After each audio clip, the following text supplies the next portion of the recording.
I will demonstrate an intraocular lens exchange. Open the old paracentesis. This patient has been operated 4 weeks ago and he was 0.75 diopters too hyperopic and wished a IOL exchange in order to be ametropic. This is the very important step of separation of the anterior capsule from the IOL. The important point is to inject viscoelastics between the anterior lens capsule and the IOL. Then also inflate the capsular bag. This maneuver has to be done 360 degrees, especially at the haptics. Separate the lens capsule from the IOL. You see now how the viscoelastics inflate the capsular bag. This has to be done 360 degrees. Now I'm trying to rotate the IOL out of the capsular bag. I do not succeed and don't want to use excessive force. The reason is that the haptic was not sufficiently released from the anterior and posterior capsule. I reopen the tunnel incision and separate now the haptic from the anterior and posterior lens capsule. You see now that the IOL is movable. So the next step is to rotate the IOL out of the lens capsule. I'm using a so-called push-pull instrument, which is very well suited for this maneuver. The first haptic is located in the anterior chamber.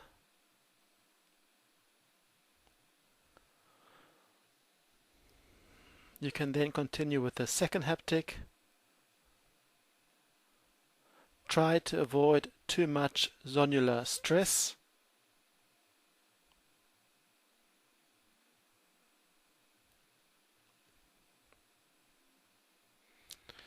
Now the IOL is completely inside the anterior chamber.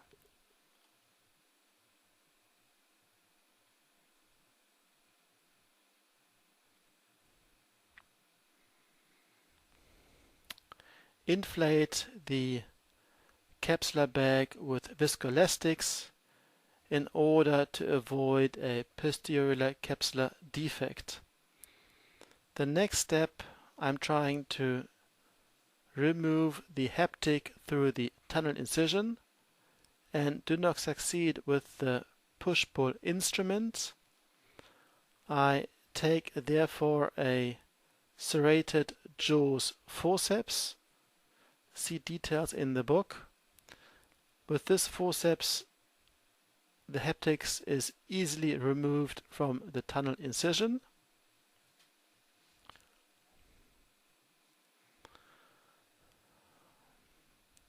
The next important step is the cutting of the IOL in 2 halves.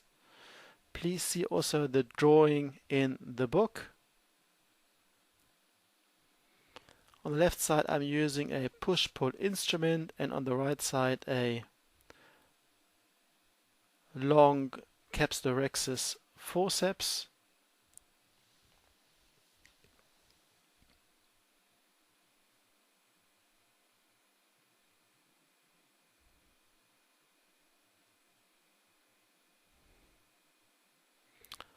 I reposition the IOL inside the anterior chamber in order to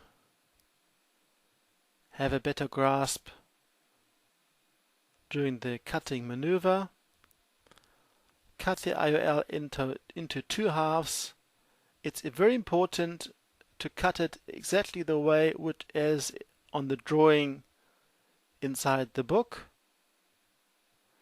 Do not cut the IOL completely into halves. Leave 2 millimeters at the end.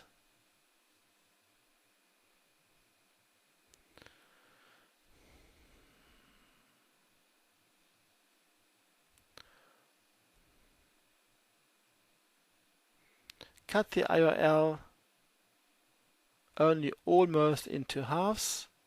Leave approximately 2 millimeters at the end.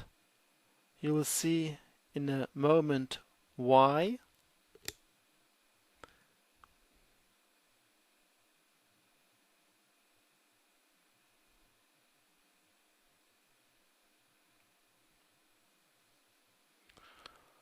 Now the IOL can be removed.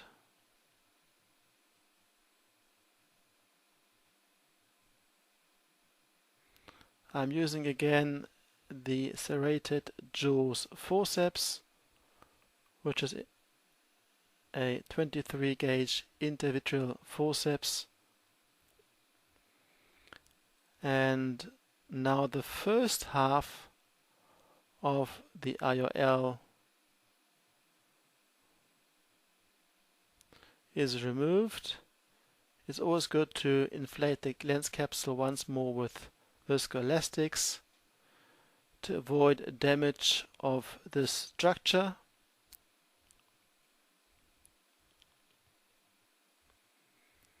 Then we can continue with the removal of the IOL. The first half comes out. You see now why you need a bit of the IOL in order to remove the second half.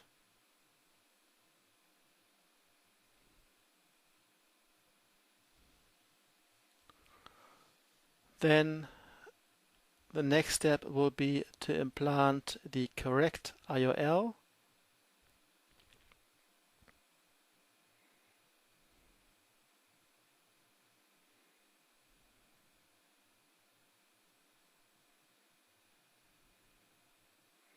Of course, inside the capsular bag.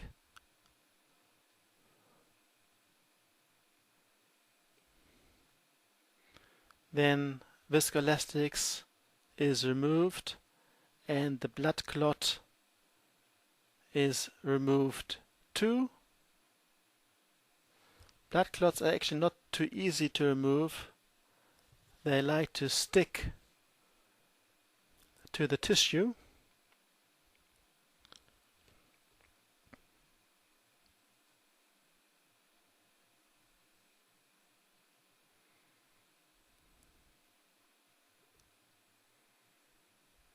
Thank you very much.